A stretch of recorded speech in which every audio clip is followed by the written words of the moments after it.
What up, y'all? It's your boy Blake Anthony with the Overreaction Show.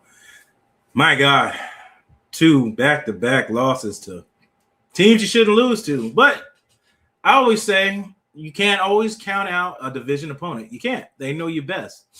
And they want to play spoil. They want to spoil. You've been reigning NFC South champ for a while. So Super Bowl to them.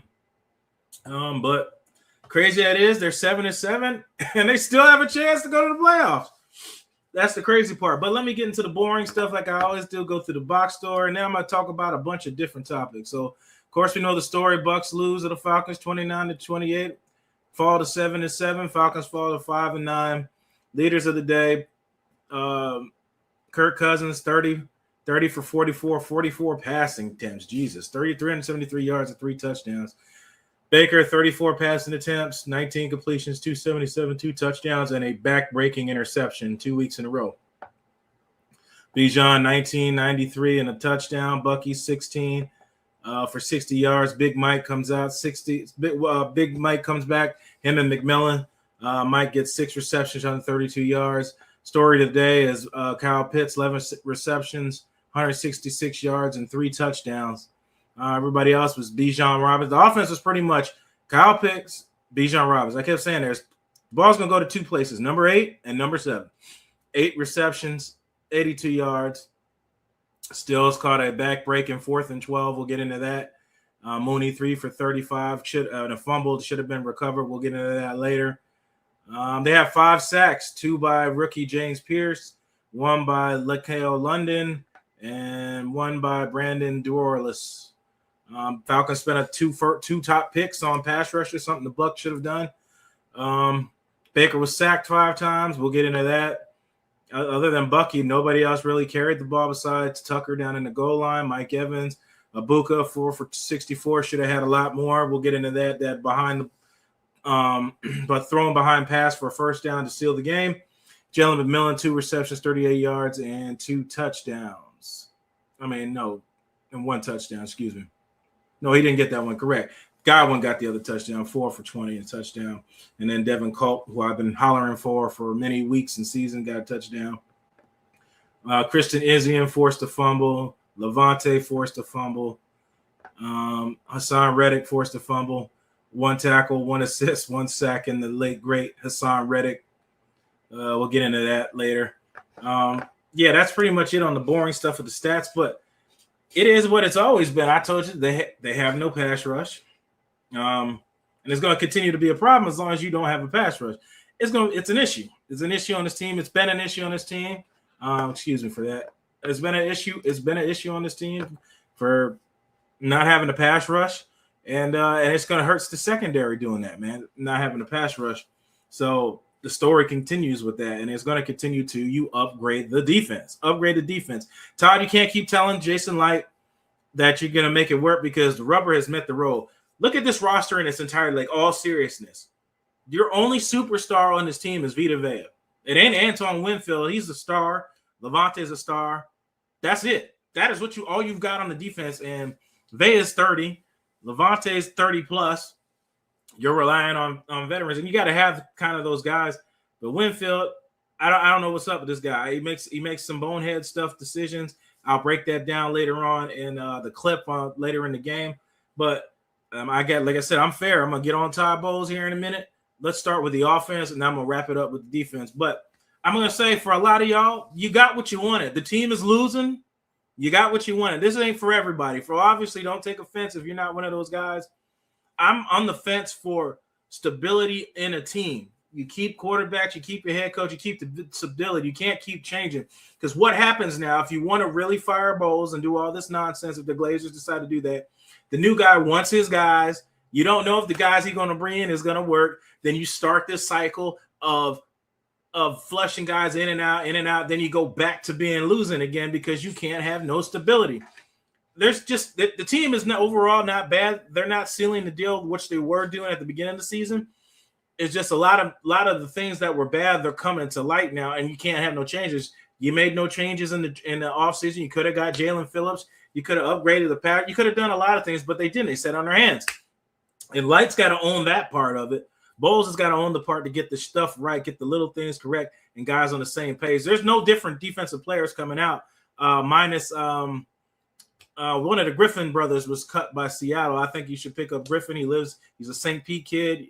You can get him in here for another cornerback to come play in here, and hopefully he can follow suit and do what you're telling him to do to play the position. But yeah, let's get into offense, and then let's get into defense. We'll get into offense here. This guy, the caveman Florida, he made a great breakdown of everything, but let's check this out and let me know what y'all think. To figure out that Todd Bowles should most likely be fired for blowing a lead in a must-win game on their own home field when Atlanta had like 20 penalties. But I do think this game is more on Baker Mayfield than he will get blamed for. He just never seemed comfortable. Here he hitches at the top of his drop, zero pressure from the edges, no pressure up the middle, yet he starts to panic, frantically going through progressions, almost looking like Broncos Russell Wilson, just circling in an open space, trying to do too much, not getting rid of the ball and taking a bad sack in Atlanta territory on 2nd and 10. Baker tries to hit Evans on a simple hitch route against off coverage. I don't know if he rushes the throw. I don't know if Evans doesn't go as far as Baker wanted him to, but he rifles this thing over Evans' head. Mike is like 6'4", and mind you, just recovered from a collarbone injury. First game back, gets upended because he had to jump, and then Mike gets hurt. Here we have 1st and goal in the 3rd quarter. Baker hits the top of his drop. There is interior pressure. He does a good job recognizing and trying to get away, but why are we trying to loop back into the crumbling pocket? Why are we not just continuing out toward the sideline? Keep rolling right. But he doesn't. He just has no sixth sense anymore, apparently. Falcons send 6, and at this point in the play, it is very obvious that the pocket is basically gone. There are too many human beings clogging this area of the field, so common sense would say I probably shouldn't try to run directly back into it, but he gets happy feet trying to find a gap up the middle, and he takes a bad sack. I'm just confused why Baker wouldn't want to try and roll right again. Maybe he'll find something downfield, but at the very least, you can throw it away without taking an intentional grounding penalty, and you live to see another day. It's an absolute drive killer. You cannot win with decision making like this. And this is all without mentioning the interception he threw that basically kickstarted Atlanta's comeback. He gets fooled by D. Alford, who he expects to break in with Godwin, but he ends up dropping toward the flat, and this ends up being arguably the biggest play of the entire game. And then on the last drive, when they still have a 2-point lead with a little over 2 minutes left, the game is in Baker's hands to win. The Falcons leave Egbuka one-on-one on this crosser, and he recognizes it. He just throws the ball so far behind Egbuka. And then on the following play, 3rd and 14, the Falcons are going to send a shit ton of pressure up the middle. Baker just abandons reading downfield and tries the same old escape up the A or B gap. And the Falcons are ready for it because that's all he does. And in very fitting fashion, takes another just awful, humongous sack. Of course, there were other breakdowns that contributed. I just thought Baker was the biggest catalyst. And I think it's time for Tampa to restart. Fire Bowles, get rid of Baker, Evans, Godwin, Levante David, all of the age, and just start all over again.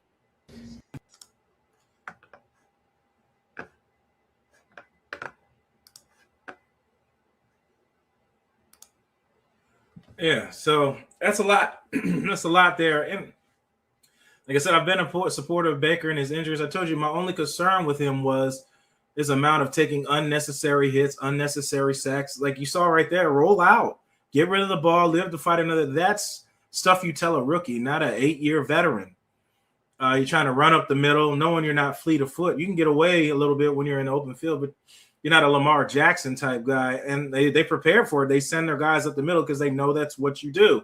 And you fell right into the trap. D. Alford, had you not thrown that ball to Mike Evans, Godwin was wide open. But you predetermined you were going to get that ball to Mike Evans to get yards or whatever, try to reach the 1,000 or whatever your reason was. And it ended up kickstarting the end. They say he ain't all to blame. That early Zion McCollum offsides on a 4th down, going for the field goal. Then they get the touchdown the next play, make it instead of 7-3 to 7-7. It's tiny little things. And then Zion McCollum goes out the game. Then you're left with the backup corner in there that they pretty much targeted and stuff like that. And the offense and Grizzard, you give Baker no check downs to Bucky. Like you don't go throw passes to Bucky in the flats or Rashard in the flats anymore. Everything is vertically downfield. I guess you're trying to max protect or whatever. You can still have the backs block and release. Same thing Bijan Robinson was doing with the Falcons. But you're just not doing that. Or if that's Baker calling that protection himself, I'm not sure what the communication is between the lines, but you're not giving yourself a lot of options. If you're only running the 3-man route and everybody's downfield, you have no options to get rid of the ball other than to roll out and hopefully find somebody. But it just keeps happening on offense. Not giving yourself many options to get rid of the ball, check the ball down. You don't even throw to the tight ends at all. You don't throw to the backs now at all. It's just, I don't know what has happened to the offense that you condensed it so much when you had all your receivers back now. I don't know. I don't know if that's Baker or if that's Grizzard or it's both, because they both work together on game plans. So they both share a blame in that. And Bowles, like I said, is he has to approve the game plans. He has a part to play in this. Like, I'm not excluding him of anything like that. Like I told you before, I'm about stability in the team, because once you do that, you're going to blow this team up. They're going to go back to losing. They're going to go back to losing once you do that. I hope y'all that are hoping for firing because you want to be right so they can lose, that's not called being a fan. You call it whatever you want to call it. That's not. And you thrive on people being miserable, and so you can be happy. It's just, there's something wrong with you. There ain't nothing wrong with nobody else. There's something wrong with you. But you got to take ownership and turning things around. You got the players that you got. You can try to get other guys, but then you got to get them up to speed, communication. But you got to do it. That's your job as a head coach. You got to show the owners and everybody else that you're trying to implement and put guys in the right position. Because at the end of the day, Jason Light knows he hasn't spent the needed attention on the guys that they needed. That he knows that. That's why I showed you the Twitter post. He said he's done more from what we've given him. He knows he's given them jack shit on defense. They spent all their picks on offense because they know you have to score points in this league. So the offense has no excuse. So when you guys go, yeah, the offense carries the team, you're absolutely right. They should. All the top picks have gone to them. Guards, tackles, quarterback. Well, not quarterbacks. Wide receivers. All top picks have gone to that. All the defensive players have been, we'll give it a shot on this guy. Let's pick up Hassan Reddick out of the flea market. That's what it's been for the defense. And it rubber meets met the road. You can't do it anymore. You have got to be like the Falcons and other guys that are spending picks on defensive linemen and getting high-valued free agents or via trade or whatever it is to help bolster your pass rush, because it cannot consist. These guys cannot get to the damn quarterback. Therefore, your secondary suffers. And it's been like that for many weeks. You can't fix that, man. If you cannot get to the quarterback, you're going to get destroyed. So you can say the secondary at the beginning, and I'm a defensive line kind of guy. They can't get to the quarterback. They fail your secondary. So it's a two-part system. You can ride up whatever scheme you want. If you cannot get to the quarterback, it doesn't matter if you play man or zone. You're going to get toasted. It doesn't matter. But, yeah, let's get into that. And then the other thing about coaches. They're talking about, we should have took Liam Cohen. We should have took Dave Canales. First off, let me tell you what's something that's true about that. They both went to teams that have, well, at the time, Carolina didn't have an established quarterback. He was Bryce Young was kind of on the fence, but he's kind of turning around now. You want the team, well, and then Cohen goes to a team where you have established quarterback. You have cap. The key thing is you have cap space. They both have anonymous cap space to get whatever they want. Something the Bucs don't have. They have no cap space prior to that Tom Brady era. They were hurting. They were in the negatives at one point and had to make moves and move money and things like that to keep things going. They're in two different places. So Cohen, there's no success that Cohen does that with the situations that, with the injuries that he struggled with the injuries as offensive coordinators. Canales struggled with the injuries that they have. And now they're putting Canales. I would give more praise to Canales because he took over a shit team that was dismal and disarray than I would give Liam Cohen. Liam Cohen had an established quarterback with an astronomical amount of free agents, a cap space. So you can't compare the two. There's no telling what he does in this situation because this is a tough situation to be in, coming from a post-Brady era where you're paying his $28 million and he retired and all that other cap. It's a mess. The two are not the same. Get that part straight before you say all that mess. So let's get into the defense. Also, big shout out to the halftime with the drone thing. Pretty cool.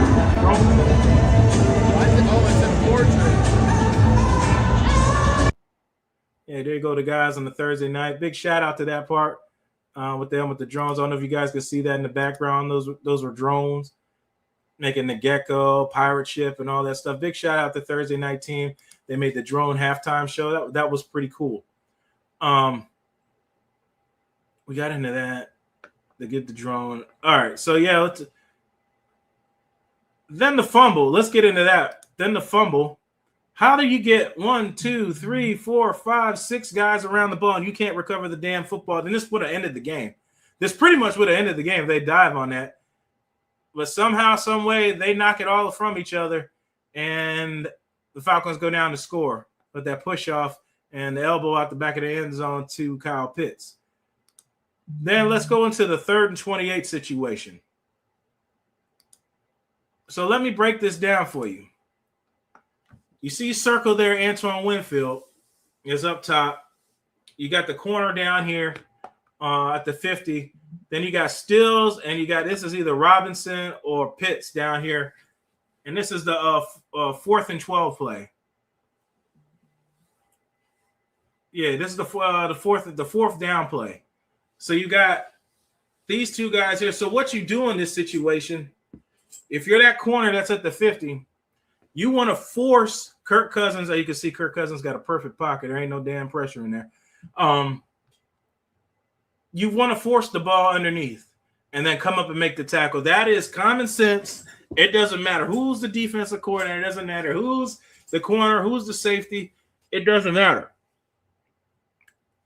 And the safety is supposed to be deep as the deepest man. And Mooney's covered coming across. He's got 2 guys inside. So you want the ball to go to this guy down here at the 40. Then you rally up and make the tackle.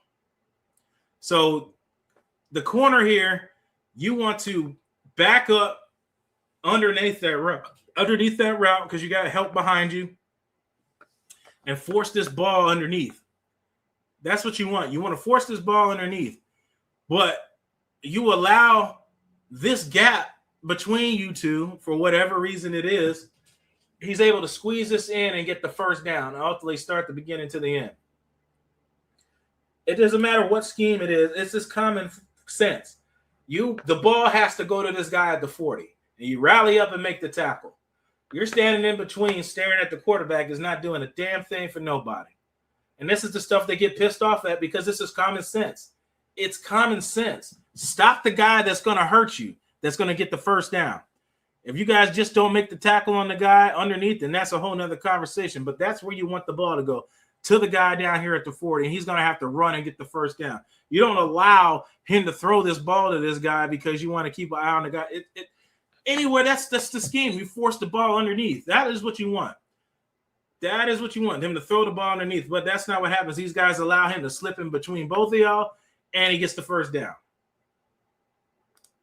That's just dumb. And that's the stuff you get pissed off about because the right call was called. You didn't execute. Like I said, at the end of the day, Bowles does got to take responsibility for it. I don't know who you're going to put in there. You really don't have nothing. As soon as McCollum went out, you put him in. He started getting butchered. Vildor was out there. Vildor started making bonehead mistakes. It was just a mess, man, with these guys. And like you said, Bowles said, there's no other help coming. This is what you got. You got to make it work. I don't care who you play out there, Josh Hayes, whoever, as long as they can do their job and mitigate little minor mistakes. Stars are going to make plays. Like Terrion McMillan's going to make plays. You just got to try to mitigate some of those plays, especially in big down situations and big time and important drives. You just got to try to eliminate some of it. You're not going to stop all of it, but you got to stop some of it. And the pass rush, it is what it is. It ain't going to come. It's hit or miss. Like I said, Todd Bowles, go for broke, man. Blitz these Blitz them. That's the live and die by it, man. Because these guys up front, but minus Vita Vea, they cannot get to the quarterback, and the defense is not even made for Vita Vea to get to the quarterback. He is an interior defensive lineman to cause double teams to free the linebackers, and this guy's got more sacks than everybody. Go for broke, man. Go for broke because they want you out of here at Tampa. They've been wanted you out of here at Tampa. So the ones that are happy, they can be happy that the team is losing. You can be happy. Because you can put out all the articles you want to put out. You can be happy now.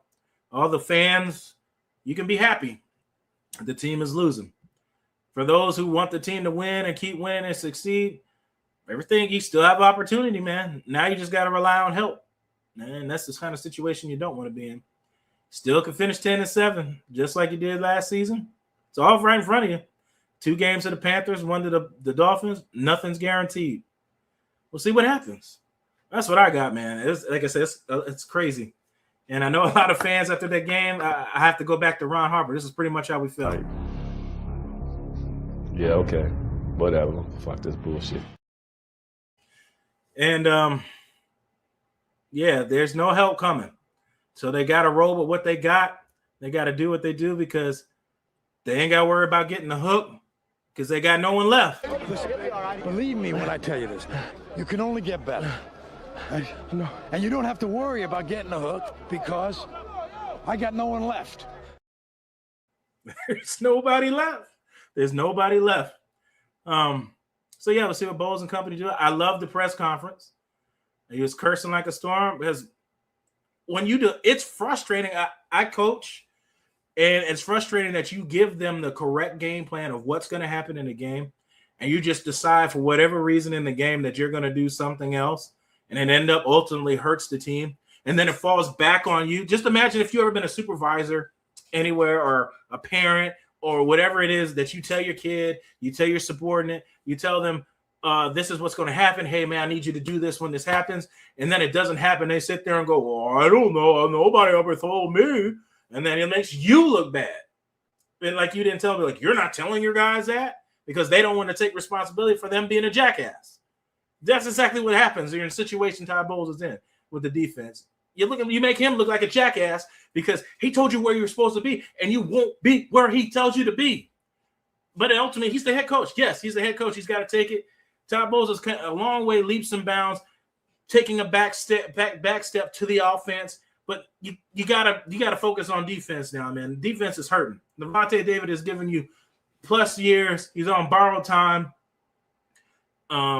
Defensive line, he's there. Like you've held on too long for some of these guys and hoping they turn around. They're not going to do it. Walks like a duck, quacks like a duck, bro. You got to make changes on defense. Tell Light, hey man, if the Glazers decide to keep on whatever, hey, we got to upgrade on defense. I got to cash in. I took a backstage the offense long enough. We got to get some guy. We got to get dogs out here, man. We got to get somebody that's going to get to the damn quarterback, please. Please, we got to get somebody. And we got to spend a decent pick on a guy that we think is high value, then so be it. You do so. Go get that boy Jeffrey Simmons out of Tennessee. Plug him in there. Go get some of these defensive ends. You got to get to this goddamn quarterback, bro. Tampa loves defense. We love defense here. I get more excited about the defense than the offense. You got to go back to our roots, man. And I know it's not going to come now, but I'd love to see you just get pressure on it and live and die by the fucking blitz. Live and die by it, bro. Live and die by it. Run zone blitzes, run man blitzes, blitz the shit out of them. And live and die. Make these corners earn their damn paychecks. Live and die by it, bro. Go for broke. I'd love to see it. Go for broke. So we'll see what happens, man. Let me know what you guys think. Love always hear you guys' opinions. Love you fans that you stuck around all year. Love everybody's opinions, man, about football and everything. But this was a tough one. I said if they can pull out the playoffs out of all the astronomical amount of injuries that they had, especially in the tough stretch, Todd Bowles ought to be commended if you can pull this out, man. This season has been a trying one. With all the injuries, everybody gone at one point, it was ugly. I'm Blake Anthony. You're the master of everything. What you do with your life, what you do with it is entirely up to you. See you guys next time. And as always, fire those cannons. See y'all. If I can get the thing.